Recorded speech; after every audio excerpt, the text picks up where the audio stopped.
So Arizona's been rattled by what's happened with the closure of the Lukeville Port of Entry. And so joining us now is Congressman Juan Ciscomani from Southern Arizona. Congressman, thanks for doing this.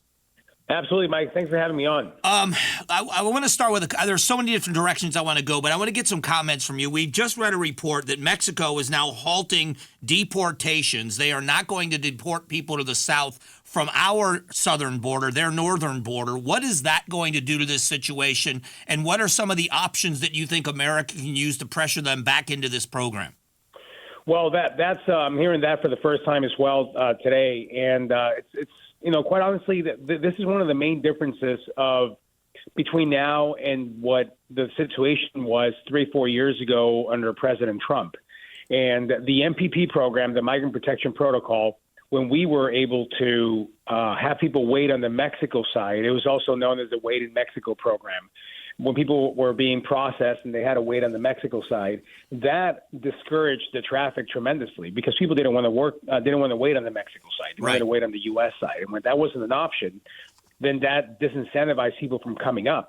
When people are not being repatronized or sent back to their country of origin, that encourages people to come because the success ratio of them being able to get into the country and staying increases dramatically. So we need a willing partner in Mexico to be able to do what's right here. And I've had meetings with diplomats from Latin America, including Mexico, and this point has been brought up because as the traffic of migrants is going through their countries and they're giving them work permits and they're facilitating the entry and the transition through their countries, it's not helping the situation up here because it's basically, again, helps them as the group of migrants are getting up north, and that's not helpful to us at all. It would seem to me that it would also be beneficial to the Mexican economy because they are such a huge part of, we are such a huge part of their trade. The USMC, they are our number one trading partner here with the U.S., and the Americans are feeling financially the effects of the closure of the Lukeville Port of Entry. But the Mexican economy's got to suffer in this regard as well. You would think that they would want to be on board with making sure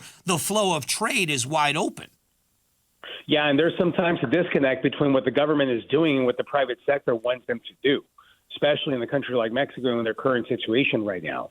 So I've been hearing a lot from people that I just know, just people on the Mexico side in the Rocky Point area or the Sonora area that is right across the street, right across the border from Lukeville on the U.S. side. And this is devastating for everyone in that region on both sides of the border, but definitely for the trade and the commerce. You know this, but during this holiday season, this is the busiest time in terms of the tourism and the shopping and the transit between Sonora and Arizona. So this is hard for both sides, and it's impacting the economy on both sides as well. So you're absolutely right.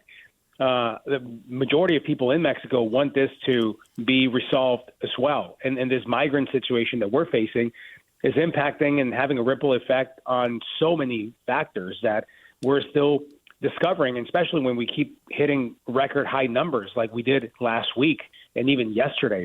12,000 migrant encounters in the southern border, the most that ever has been recorded, ever. And this is not trending in the right direction. It keeps getting worse and worse. Congressman Juan Ciscomani is joining us from Southern Arizona.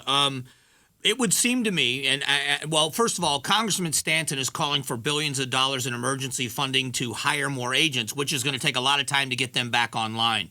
But it would seem to me that if there was a time in America where both sides of this issue in Congress could get together because both Republicans and Democrats are furious about this problem, now would be the time to get a piece of legislation that both sides could agree on to get to the president's desk. Is that something that's brewing, or do you think that the two sides are still too far apart and we're not going to see significant legislation? I unfortunately think that both sides agree this is an issue. How we solve it is where there's a vast difference of opinion here. We are able to find some common ground, like Greg Stanton and I were able to find in this letter. We both agree that the Lukeville Port of Entry should not be closed and how it impacts.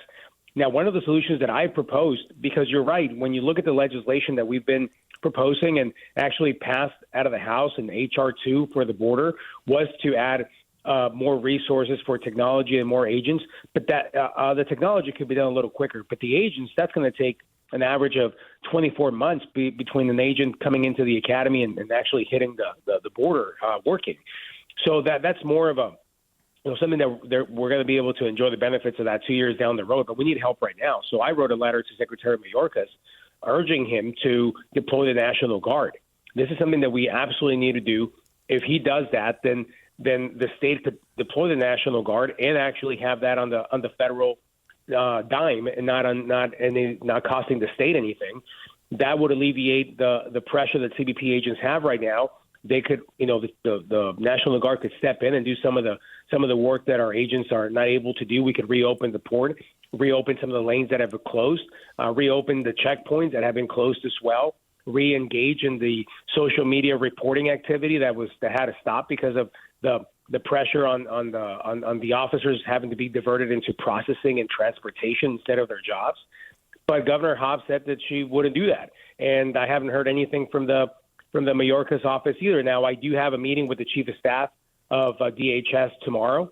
After pressuring them for a meeting, I'm going to be sitting down with them and talking about this. So hopefully we have some solutions here on the immediate as well, and I think the National Guard will be one of them. The reason why I'm asking this question is there a policy shift that could happen from the Biden administration that could have an immediate effect? And the reason why I'm asking that is I've heard from some people in public safety locally here in the Valley. And one of the concerns is, yes, the best option might be the National Guard, but that also means that a lot of our first responders that are also members of the Guard would be called up. And if we've already got understaffed police agencies in the Valley, although it would be the best option at the border, it may further hinder law enforcement in our communities. Is there something from the policies of the Biden administration that could address this and make some immediate changes if they change their policy? Great question, Mike. Great question, and you're right on that. I mean, National Guard deployment is not a long-term solution. It's an immediate thing that we need to do to solve the problem that we have right now when we're hitting record high numbers almost on a daily basis. Now, in terms of an immediate policy change that would change this would be, like we said at the beginning of the call, the migrant protection protocol. If people start getting processed a lot quicker and then they have to wait their answer for their case in Mexico or across the border, mainly they would seek asylum and they're able to wait for the answer on the other side of the border. That we've seen that, and I've talked to Border Patrol agents, CBP, how that immediately has an effect because people are not willing to make the long journey only to be sent back and wait across the border on the other side. That's not what they want. That's not what they're seeking. This would also hinder the selling point of the cartels to traffic these people. I'm seeing the reports out of the people on the ground in Lukeville. Some of these people saying that they paid the cartels over $10,000 to get here. This would cripple and the operations of the cartels immediately because now their business model will be disrupted. So that is one thing that Biden changed from the Trump era, and it had an immediate impact. So if we reverted back to the Trump era policy, we would see immediate impact on that. Yeah, but I would guess it would be difficult because the president, one of the things that the president did was that was one of the biggest issues during the campaign was he called that Remain in Mexico plan inhumane. To reverse course on that now, wouldn't that be a detriment with his base? Well, I think he has to make a decision between accepting that he's wrong and that he was wrong on that, and that policy changes would really drove the issue where it is today. Mike, this is what happened. He's going to have to make that decision on his own and calculate with his, like you said, with his base. But I got to tell you, the situation is out of control. It's to a point that you can't be worrying about if you were right or wrong initially on this. You just got to make the right decision. And I don't think Mayorkas has been making any of the right decisions, the secretary, and definitely the president hasn't either. But this is the time to do that because when you look at the numbers, they are at the worst that they've ever been, like in history at this point. So almost 3,000 a day, those used to be monthly numbers. Now we're looking at daily numbers like that. And so this is going to take immediate action, and that's what I think needs to be done. Congressman, I appreciate the time. I know we reached out very early in the day, but we appreciate the very quick response from your office. We look forward to having you back in studio when you're back in AZ. Looking forward to it, Mike. Thanks a lot. God bless. Have a good one. You too. Thank you. That is Congressman Juan Ciscomani spending a few moments with us. Thanks for watching the Mike Broomhead Show. Tap to watch the first season of Amazing Arizonans, a KTAR News podcast. You can also click the button in the middle to subscribe.